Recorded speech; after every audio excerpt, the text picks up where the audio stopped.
Hello friends Anil विमल। आज मैं आपसे बात करूंगा शिकायत।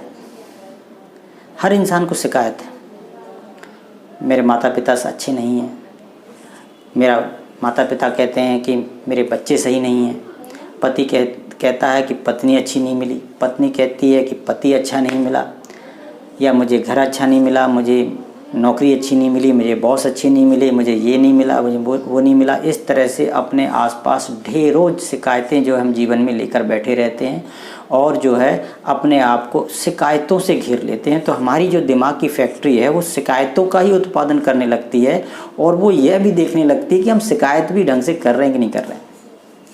तो आज मैं आपसे इस विषय पर थोड़ी सी चर्चा करूँगा कि आप शिकायत कर तो रहे हैं लेकिन समाधान नहीं मिल रहा। क्यों? क्योंकि हम शिकायत गलत जगह कर रहे हैं, गलत व्यक्ति से कर रहे हैं। तो शिकायत करने का भी एक तरीका होना चाहिए। शिकायत किससे करें और कब करें? तो सबसे मेन बात आती है कि शिकायत हम कर कहाँ रहे हैं और किससे कर रहे हैं। मान लीजिए कि पति से कोई शिकायत है पत्नी को, और वो जो शिकायत कर रही है पड़ोसन से कि मेरे पति ऐसे हैं वैसे हैं, और या फिर और किसी से बात कर रही है। तो आप बताइए क्या उनका रोल है? क्या वो उस पति को जाके समझा सकते हैं, या फिर वो पति जो है वहाँ तक वो बात पहुँच रही है? तो इस तरह से शिकायत गलत जगह पर है। यदि आपकी कोई समस्या है या कोई बात पर विचारों में मतभेद है तो आप सही जो है ठंडे दिमाग से अपने पति से बात कर सकते हैं या पत्नी से बात कर सकते हैं, उस विषय पर चर्चा कर सकते हैं, या फिर अपने विचारों में सामंजस्य स्थापित कर सकते हैं, समझौता कर सकते हैं। भाई कोई बात नहीं, कुछ बातें हम मान लेते हैं, कुछ आप मान लीजिए, धीरे धीरे जीवन आगे बढ़ेगा। लेकिन शिकायत हमने गलत जगह करने से और समस्याएँ बिगड़ जाती हैं और दूसरी हल भी नहीं होती। हम किसी रिश्तेदार के यहाँ गए, शादी में मिले, वहाँ कोई दूर का रिश्तेदार आया, हम उससे शिकायत कर रहे हैं कि हमारी सास ऐसी है, हमारी ननद ऐसी है, हमारा पति ऐसा है, हमारे पुत्र ऐसा है, हमारा फलाना ऐसा है, या फिर कोई मित्र है दूर का और हम उससे शिकायत कर रहे हैं कि हमारे यहाँ ऐसा है, हमारी पत्नी ऐसी है, हमारे ऐसे फलाना लिखा रिश्तेदार जो भी है जिनका कोई लेना देना भी नहीं है। हम अपने ऑफिस में गए तो अपने सहपाठी मित्र से ही शिकायत करने लगे कि हम जो है कि हमारे यहाँ हमारी पत्नी में ये समस्या। क्या वो मित्र उस पत्नी से आके बात कर रहा है? क्या उस समस्या का समाधान वो कर रहा है? जो आपकी शिकायत है, आपकी डिमांड है, क्या उसको वो पूरी कर रहा है? उसका तो कोई रोल ही नहीं है। केवल वो आपकी बात को सुन रहा है और हमें हाँ कर रहा है, हो सकता है कुछ सलाह दे सकता है या जो भी है। तो हम उस कंडीशन में क्या हम उससे सलाह नहीं मांग रहे, हम केवल गलत जगह पर शिकायत कर रहे हैं।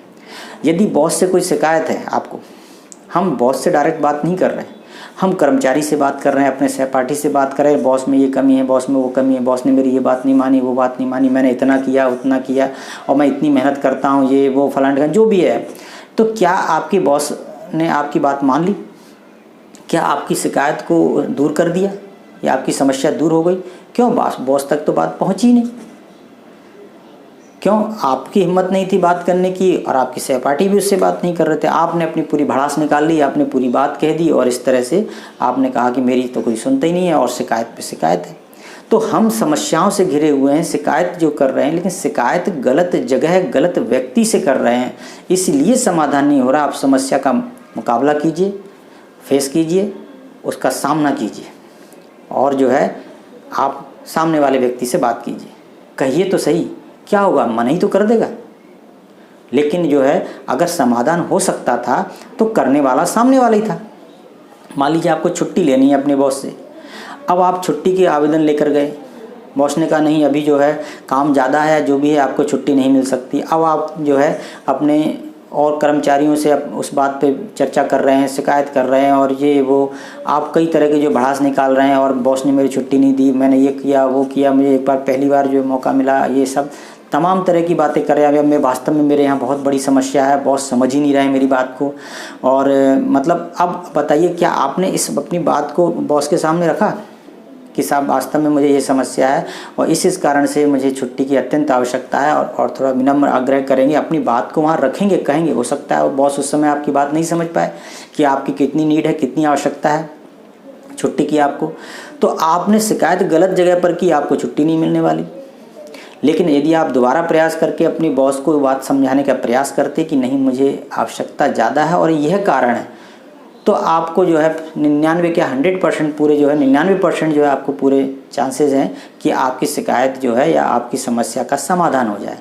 तो तो आप इस उदाहरण से समझे होंगे कि हम गलत जगह पर शिकायत कर रहे हैं, और कई बार समस्याएं इसीलिए बढ़ जाती हैं क्योंकि हम शिकायत ही गलत जगह पर करते हैं। कई बार मतभेद पैदा हो जाते हैं।